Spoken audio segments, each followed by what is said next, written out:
Hey everyone, it's me, Joe, and as usual, today I am joined by... Me, Other Joe. Hello. The famous Other Joe. And today we're reviewing episode 8 of the Tower of God anime. So, Joe, this episode had a lot going on. It mostly focused on Team A. We got a little bit of Team B near the end. What are your first impressions? What did you think of the episode? I feel like most people know my opinion if they saw my reaction, but I'm curious, what are your first impressions of the episode? Well, Joe, this episode covers one of my favorite parts of Tower of God ever made. And really? I would say, overall, I liked it a lot. Awesome. What is your favorite part that you're talking about? I like the part where Quant is going up the stairs. Oh, that scene. I enjoy just Quant in general. Quant is actually one of my favorite characters in season 1.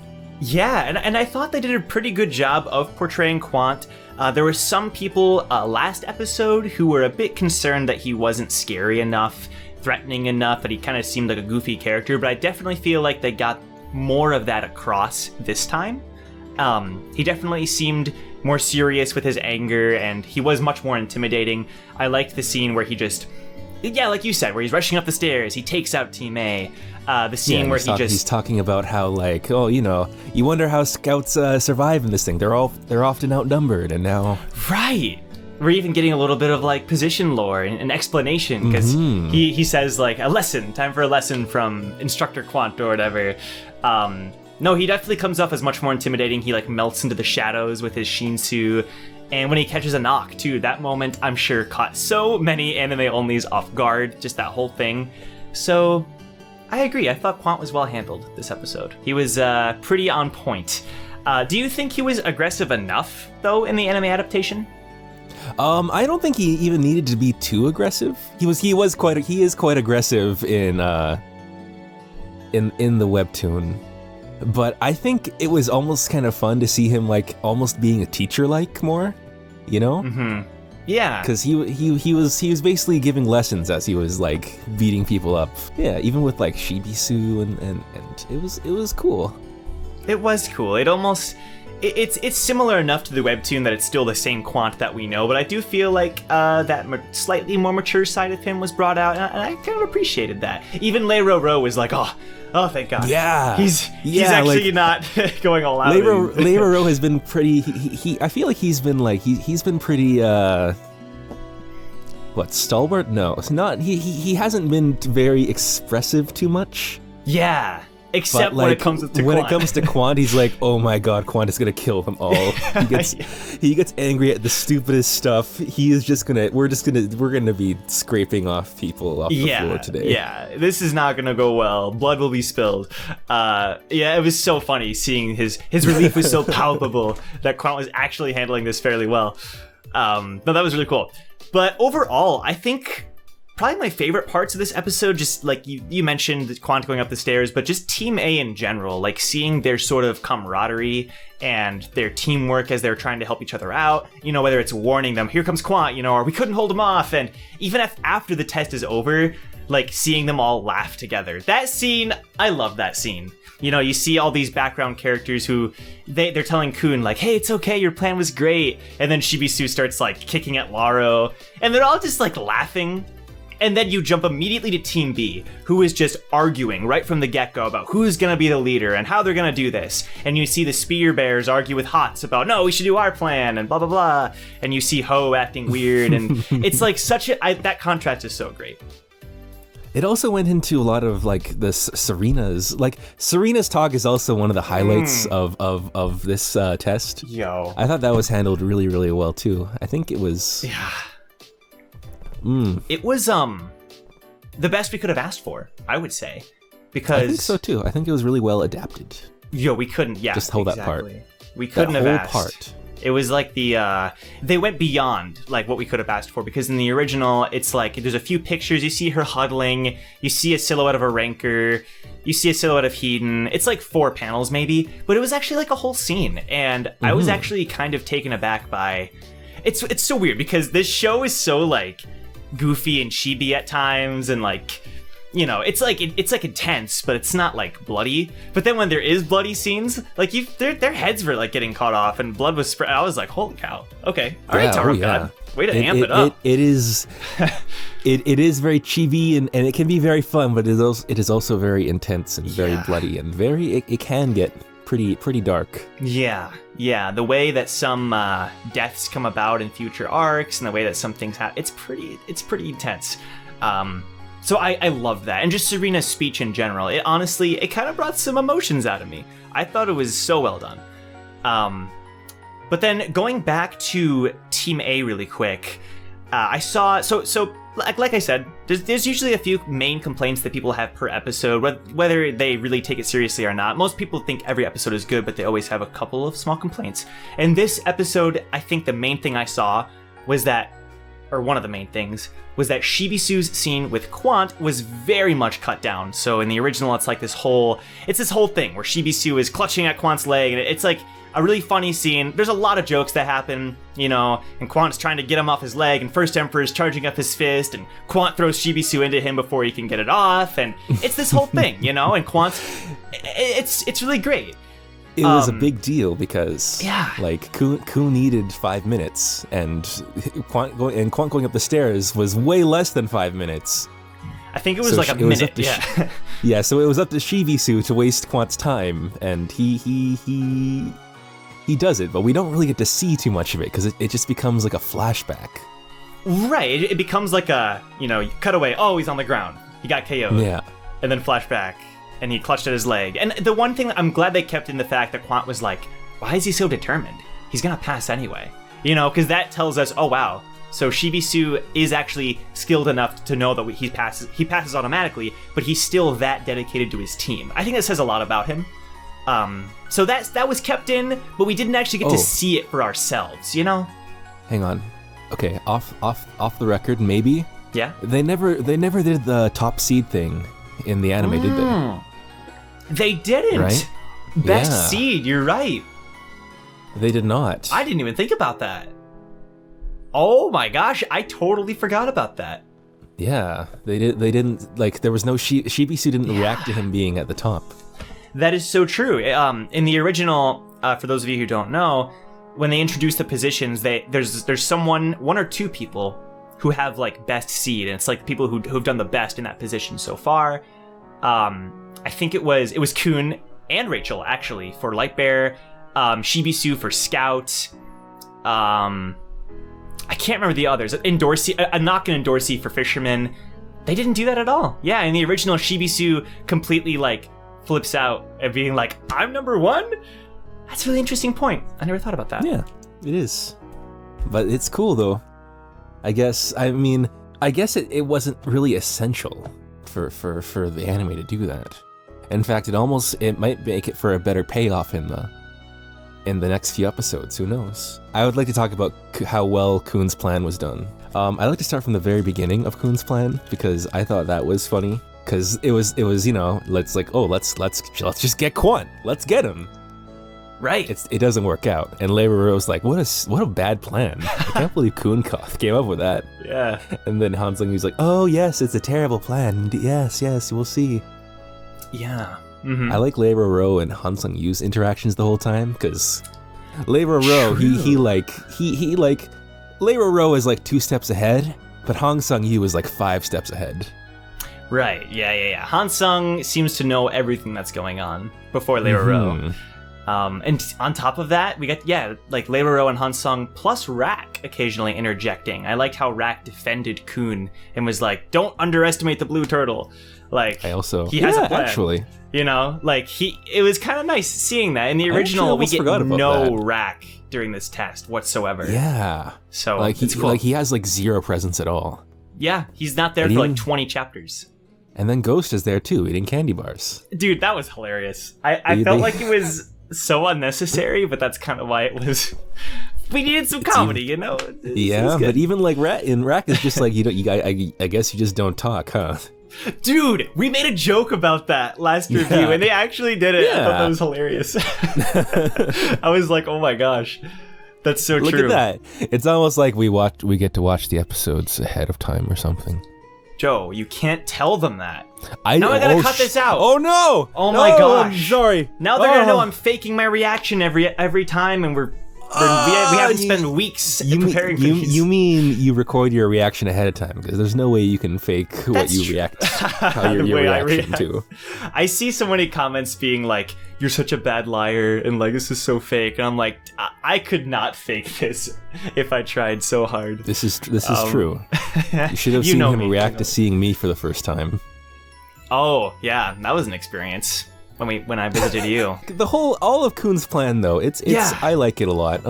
It's well done. It's well done. And the mystery of what happens at the end is like so potent. Khun, like it basically comes out like Khun has like a backup for everything.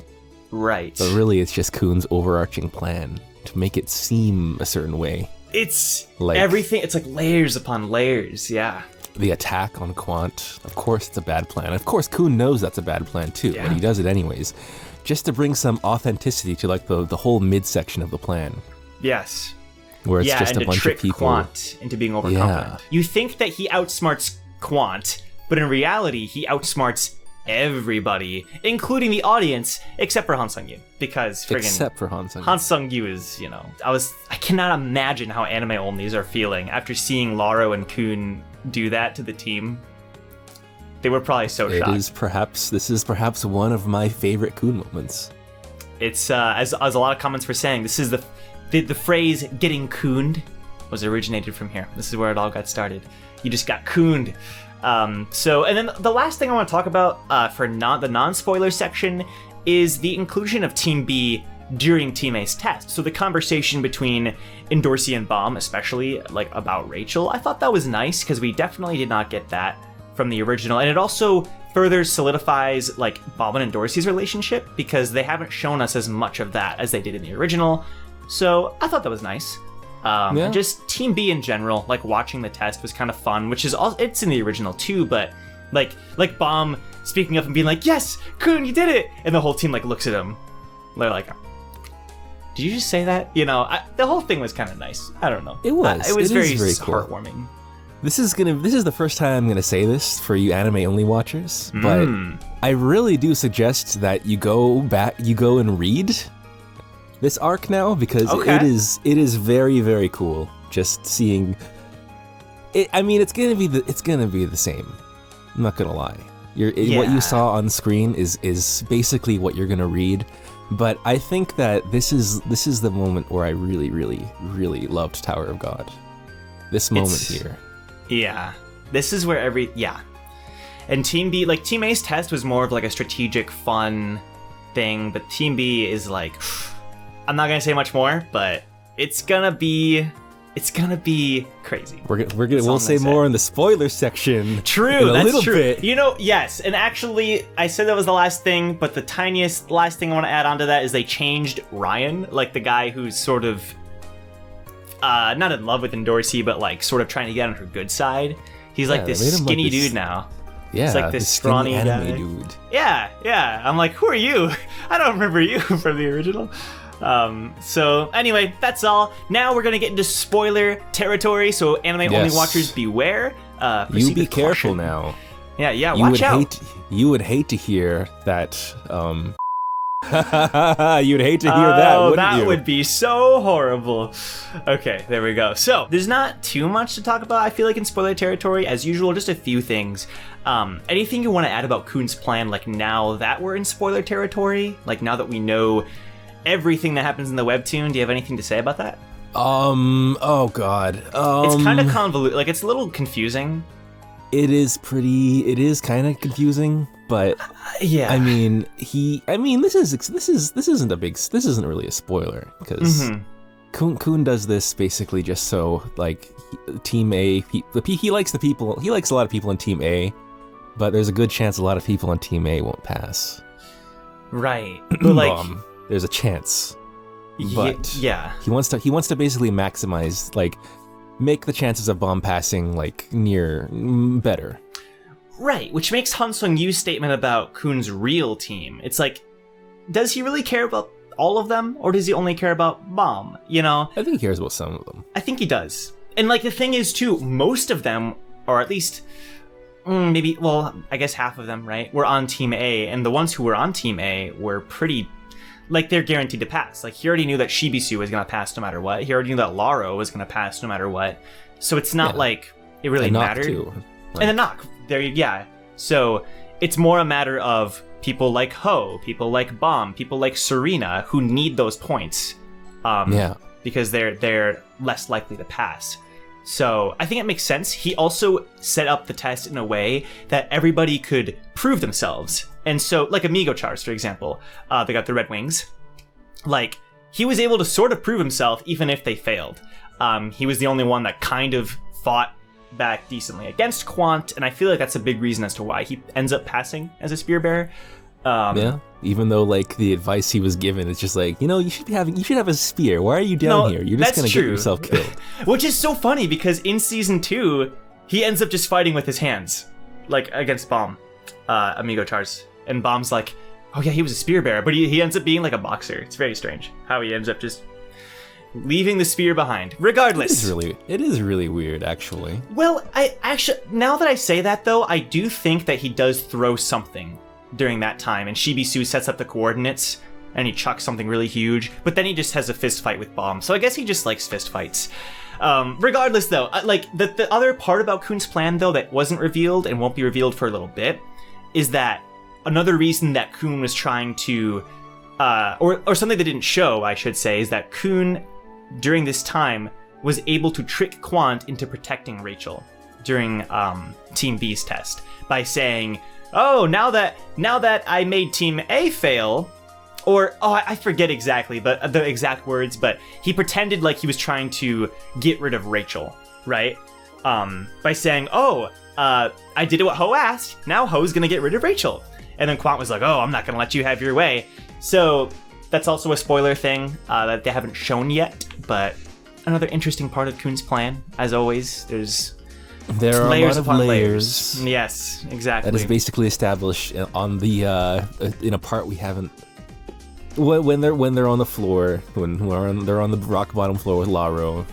That's basically part of Khun's plan. They didn't show that in the anime, of course. Of course, it'll probably be either next episode or the episode after. Probably 2 episodes from now. The other thing I wanted to mention, and something that somebody pointed out, was that in the original webtoon, Hwaryun is on Team A, and she doesn't do anything. She kind of just sits there as usual and doesn't really participate. But in the anime, she's on Team B, which makes me wonder if they're going to do anything with that. Like, will she have some sort of significance at all during this test? Maybe just watch everything happen? I hope so. I hope so too. That'd be really interesting. Because I mean, what she doesn't pass in the webtoon, right? Doesn't, no. Yeah. But she still climbs the tower. She's not technically like a regular. She bypasses the regulations by being a guy. She does. But it just kind of makes you wonder. I mean, this is something I don't even know. What happens to the regulars who don't pass? Who get sent home? Well, I think actually get sent home? Or do they get slaughtered? I don't know. Where's used as fodder for something? It would be so fascinating because, like, we know that these regulars live on floors of the tower as, like, residents, or a lot of them do. I'm not sure, these specifics, but it'd be interesting if, like, we did get to see some of them as, like, regular people, like, living out their daily lives at some point in the series. Yeah, exactly. I don't know. I think not as regulars. I think we need more regular people on these floors, and not people trying to climb the tower. I need to see more of that. Which we kind of do in, like, season 3, in a sense. Well, we kind of do. Or even in season 2, like, I feel like the workshop people technically are not regulars. Or like you said in season 3, I don't know. Like, just regular people living out their lives. I wonder if Serena right now is like, she runs a general store or something. Who knows? I hope she's living the best life. I just think maybe we should have a chance to see her again. That'd be cool. At some point. On, like, random floor 100 or something. It's like, it's actually like a town where some people will get to go sent to the bottom of the tower. I don't know. I don't know. It'd be interesting. I think that's a genuine point. That'd be really cool to see that. But anyway, the only other thing that I can think of is predicting how far the next episode is gonna go. Do you think it's going to end with Team B's end of the test, or will it end before that? After that? I think it will end with Team B, the result of Team B's test. Yes. Which it's a little kind of disappointing. I mean, I don't know for sure, but if they did do it like that, I think it would be disappointing because there's a lot of intricacy in this. There's a lot of things going on. Like obviously the test is happening, but then the whole Ho thing going on, and then Dorsey. There's a lot. As well as we're gonna see Quantum Hots, but I'm excited for that. I forgot about that. I am too. This is one of my favorite arcs. This test right here. It is probably the best arc in season 1. Probably the best test in season 1, I would say. Like it's definitely like I think of this test a lot when I think of season 1. Yeah, my first thought goes to Crown Game, but then like I think about it more and I'm like hide and seek test is just like a better version of the Crown Game. Like I like the Crown Game because it's the first time we get to see it, but this test it is like the first it's like I guess because the Crown Game was like an optional test. I don't think it holds quite as much. There's not as much like weight. Yeah, exactly. There's not as much at stake. Although the prize is obviously pretty important because it's like, oh, you get to skip all the tests. Sure. This is basically like this test is basically going to decide who are we going to see? Who's going to move on? Mm-hmm. Who's not going to move on? Who's getting removed from the show? Yeah, exactly. There's a lot at stake. Everyone is thinking everyone is thinking they make it, they don't make it. I don't know. We'll see. It's nerve-wracking, so yeah, we'll see. We're in spoilers. I don't need to be that vague. I don't need to be that vague. I'm so used to being an anime-only mind that I have to be careful with what I say. I am too, but like, just Ho right now is just like, he's thinking, God, I'm not gonna make it. I'm not gonna make it because I'm weak. The only way I can make it is if I somehow eliminate the people who are gonna make it. Yes. And then I can make it because they'll have to let me make it. And he's being driven to that point also by whoever sent in the letter. We know it's Han Sung who sent in the letter. That is confirmed, right? Because it's like sort of up in the air, but it's 99% confirmed that it was Han Sung. I mean, I'm positive it's Han Sung. Or like Han Sung Yu through Hua Ryun, or like something like that. You know, like FUG or Fug. You know. I don't know. I don't think it's through Hua Ryun. I think it's just Han Sung Yu. It's probably just Han Sung. Oh yeah, duh. Because a ranker. They said a ranker sent it. I mean, it's obviously Han Sung. Yeah, I don't know what I'm saying. But regardless, I would give this episode a solid 8.5 out of 10. I thought it was very well done. It was a really good episode. Between one being the worst episode ever. Yes. And excuse me, I should have. 4,867. Yes. Okay. I would have to say I like this episode a lot. Even though I guess my only complaint is I wish they took its time more. Like, I think this could have been 2 episodes. Hello, crows outside. Yeah. Yes, I think this episode could have taken its time. But I still really enjoyed this episode. I like Quant a lot. He was perfect for me. Shined. Yeah. I would have to give this episode a 4,633. Out of what? I said out of 4,867. Oh, wow. I think that's actually what you said. Okay, I would give it, like a 4,521. Wow. 4,521. I rated it higher this time. You did. I did really enjoy it, though. I agree with you. I feel like the Shibisu stuff was not the same. A little disappointing. That's kind of my only complaint. I mean, I don't know. It is pretty weird, because it's like, Quant shows up, he's like, well, I took care of Shibisu, and then he flashes back. And it's like, but he was pretty darn persistent, though. It's like, why not just show it? You know, like, why not just give us that scene? I feel like what they should have done, it ended at a good point with Dorsey, the cliffhanger with Dorsey. I feel like, though, it could have just ended with Team B, like, starting. You know, like, Team B, start. And then that extra time could have been used. Yeah, exactly. Like Team B, just like they're entering the arena. It's like, oh, I wonder how it's gonna go. Exactly. Like we didn't even I love the Serena stuff. We didn't even need that. Like that could have been next episode. You know, like, and I feel like it would have been just as impactful. But I think I know why they are doing it. they did it like that, because there is a lot that happens in this next part. That's true. So, but that's why it could be like, 2 episodes. I don't know. Like, yeah, I do agree it should be 2 episodes. Yeah, it's but not we're gonna get first of all, my boy Chunwa Hong and Dorsey. Let's and go. Then there's gonna be Quant and Hots. Yeah. And then there's gonna be Rachel Ho and Bomb. Yes. And then there's gonna be Rachel Ho, Bomb, and Quant. And then Rachel Ho, Bomb, Quant, and Dorsey. Exactly. So there's that's so very much. True. And we cannot forget about Paraculan merch. Exactly. The revolution is important. The revolution is important. So anyway, that is our review of episode 8 of the Tower of God anime. Stay tuned for next week for our episode 9 review. And thanks for watching. Go follow Joe on Twitter at Chromex20, and then go follow him on Twitch at Chosen Hero Arrives. Links are in the description down below. Very funny, Joe. The audience isn't fooled by your little misdirection. Go follow me at Dr_Bonehead on Twitter.com. Make sure you subscribe to my YouTube channel, Dr. Bonehead, or whatever my YouTube channel is. I don't remember. And take care. I think the audience is not easily fooled. You are correct. It would be hilarious though if there's like 2 or 3 people who actually are. I don't know how they would be fooled by that. But anyway, thanks a lot for watching, guys, and we'll see you next week. Are you saying I'm not good at fooling people?